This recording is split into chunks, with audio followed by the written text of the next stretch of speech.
Naše reality show nás zavedla na jediné místo na světě, kde mají tolik stabilní energie z přírody, že si mohou dovolit vytápět třeba chodníky nebo sbírat CO2 přímo ze vzduchu. Vítejte na Islandu, přímo v ráji obnovitelné energie.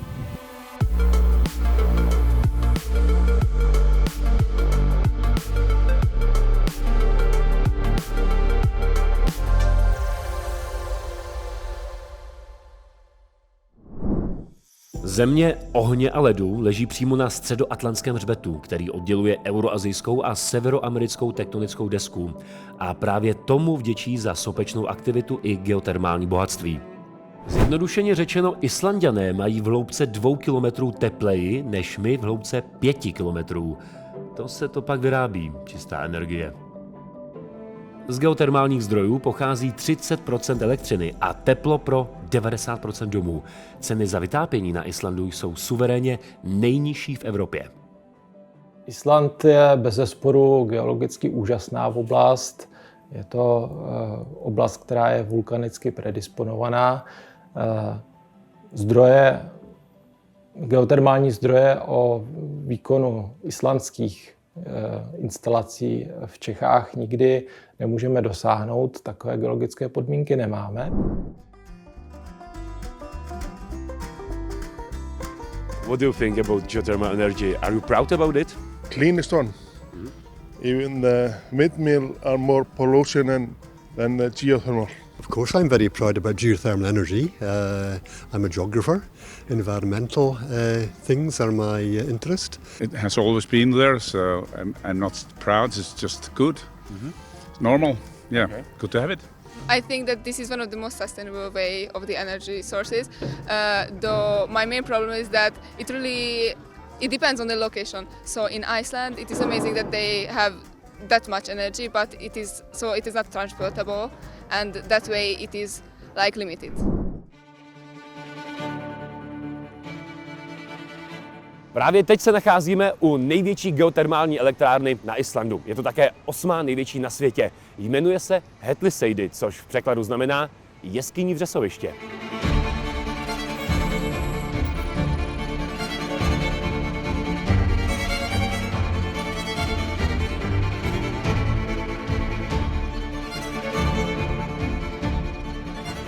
So this is a quite important power plant in terms of both electricity and hot water production over here in Iceland. So just talk a bit about numbers. Here, this is the largest geothermal power plant that we have over here in Iceland out of 8. The total capacity of 8 power plants is 755 megawatts electrical.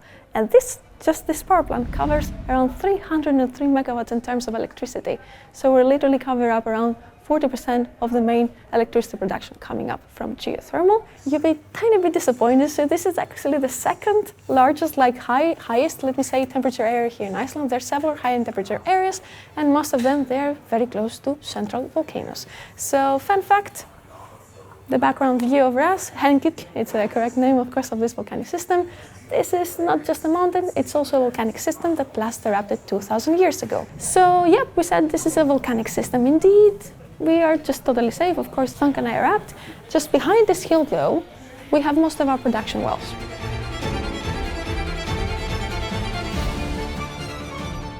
So, what was I saying? The production wells, around 47 of them, we need to go 2.5 kilometers depth approximately. We can go a bit deeper, but we don't need to because we have really high temperatures of, on average, 300 degrees Celsius. So it's pretty high. So the production wells, they look like this igloos, this very nice and cool dome. Over there, we have drillings. It goes 2.5 kilometers depth. We have pretty high temperatures, as we said, and that's where we extract 3 things. What are those things? Water, lots of it, steam, and as you are very close to the geothermal area, you are definitely smelling, for you here, a lot of sulfide, for example, hydrogen sulfide. Just in front of us, these big tanks over here, they're what we call separators. And as the name suggests, over here we do separate water and steam. Why? We need to do this process because we only need the steam for the electricity production. No water into that. Steam runs as a turbine, produces, of course, electricity in the generator. We amp it up to 220 kV. and it's sent into the national grid. And that's the first part of the electricity though. Now very simply, the second part of the hot water, which you may think, okay, we get lots of water, we separated it, it's pretty hot, we send it to Reykjavik, right? No, we can't do that. And we can't do that, yes, because this water that we get from 2.5 kilometers depth, it's pretty chemical rich, let me say. So what happens? This water is really hot. Instead of sending it to Reykjavik, we get it, we go into heat exchangers. Heat exchangers, we fill them up with cold, fresh water, and into that we have tubes. These tubes contain the really hot geothermal water, and just by heat transferring, we're heating up cold, fresh water up to 85 degrees Celsius, and now we're ready. And we send it to Reykjavik. To finish, the geothermal water in the tubes, it's literally waste, it's a byproduct. So what do we need to do? We have the reinjection wells, as we said earlier, where we pump it back into the ground.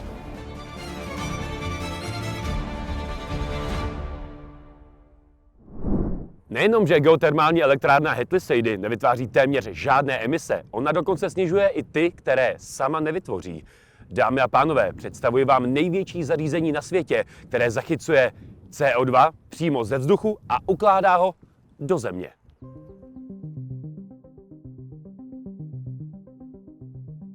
So we are on over here, Orkanaturnan, and just over outside this right-hand side of the power plant, you're gonna see the really black boxes, black fans. We have like containers over there. It's actually Climeworks is a Swiss company, and they started operating Orca, this direct air capture facility, since 2021 over here. To be quite honest, it's not very economical feasible to have like Climeworks, like a direct air capture facility in general, in another place other than Iceland. Economics really work over here for two reasons. One is because you have renewable source of energy, so not a lot of CO2 emissions coming up from your base, of course. And the second is that you have pretty low electricity prices, especially if you are very close, not even 1.5 kilometers away from the source of energy. So that is really important, and for the time being and the technology we have, it won't work out, unfortunately, in other locations. Samozřejmě je to takový krok zoufalosti, podle mého soudu, který chtěl ukázat, že i tento přístup je možný, že i státy, které neprodukují žádný CO2, jako je třeba Island, se mohou podílet na jeho zachycování. To je můj názor. Když budete ten CO2 zachycovat ze spalin, kde ho máte 15%, tak budete mít poměrně rozumné provozní náklady. Když ho budete zachycovat ze vzduchu, kde ho máte 0,4%, tak toho vzduchu musíte prosát tím materiálem, kde se ten CO2 zachycuje, odpovídajícím způsobem více, no a podle toho budou vypadat ty provozní náklady. Nyní si ukážeme první geotermální elektrárnu na světě, která v kombinovaném cyklu vyrábí elektřinu a teplou vodu pro centrální zásobování teplem. Je tu už od 70. let a jmenuje se Svartsengi.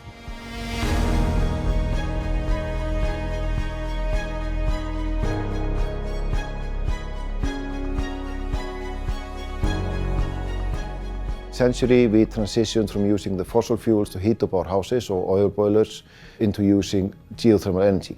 The estimated cost savings for not having to import oil to Iceland instead of using the geothermal resource is around, I don't know, $700 million a year or something, which is a huge amount. When you think about the economic crisis that we had in 2008, if we would still be importing oil in that quantities, it probably would have been a lot worse.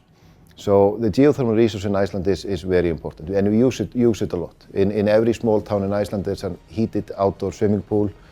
We have a lot of geothermal hot tub at our houses.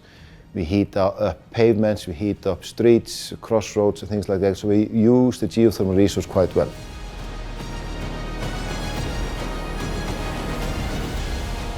Svartsengi, and actually all of HS's Orka power production is baseload, so we produce exactly the same amount of electricity every hour of the year. So it's not good for balancing, because you would use a hydro reservoir for balancing the power grid. But what we do is we offer stable production onto the grid. The geothermal resource is, I mean, you say inexhaustible, of course, I mean, the heat in the ground is never going to go away. But at each geothermal site, you have to make sure that you're striking a balance between utilization that's sustainable, because you can kind of deplete a geothermal resource for a period of time. So you go in, if you go in too strong, you take too much out of it, the area will cool down. It will heat up again in 10, 20, 30, 40 years, but you will deplete the resource for the time being. I mean, we definitely need to add more power plants in Iceland. We need to increase our power production because the demand is really high in Iceland for electricity. One of the things that make HS Orka a pretty unique company in the geothermal sector in the world is that we have what we call a resource park. The resource park is an invention of Albert Albertsson, who came up with this idea many decades ago, where he thought that we should make sure that we utilize every effluent stream that come from our geothermal power plants.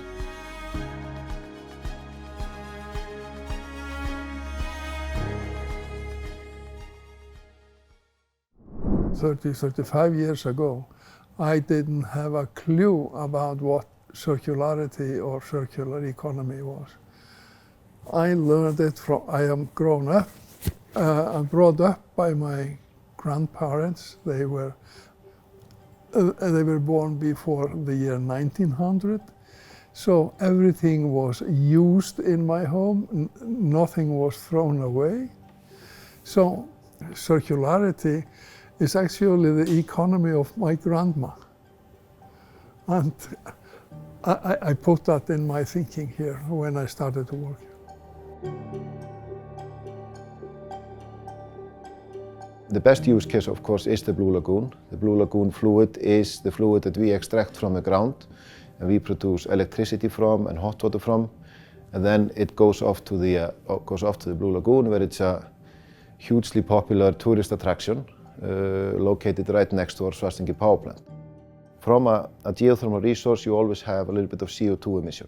It's natural CO2 that comes from the ground, but it goes out a little bit quicker when you start utilizing the resource. So we have a little bit of CO2 emission from our power plants. It's all condensed, and we have a plant right next to our Svartsengi plant that is utilizing electricity and water. They use that to produce hydrogen, and then they add the CO2 that we have, it's emitting from our plant, and change the hydrogen into methanol. It was intended for fuel mix for cars and vehicles, but most of it, I think, was exported to Holland or Sweden, or I don't remember. It's an extremely common chemical, methanol, in all kinds of industries. And that is one way of cleaning up. We took gas, which in the past went into the atmosphere. Now we cleaned it up and made clean fuel out of it, if you will. Pokud vám jde už teď hlava kolem z toho, co všechno se dá vyrobit z geotermálního odpadu, vězte, že Islanďané zašli ještě mnohem dál. Albert Albertsson nám vyprávěl o jiné islandské geotermální elektrárně, v níž se využívá slaná voda z Atlantiku k chlazení a zároveň se tato voda přirozeně čistí pomocí lávy. A tato extrémně čistá ohřátá voda se pak používá na něco, co by bez využití odpadního tepla nemělo s udržitelným rozvojem nic společného. Part of it goes to a fish farm. And this fish farm, Stolt Sea Farm Iceland, they are growing tropical fish up in Iceland. So we have a power plant, combined heat and power as all the plants here, all the phases here. We have a fish farm growing tropical fish. Then we have two other companies for fish drying.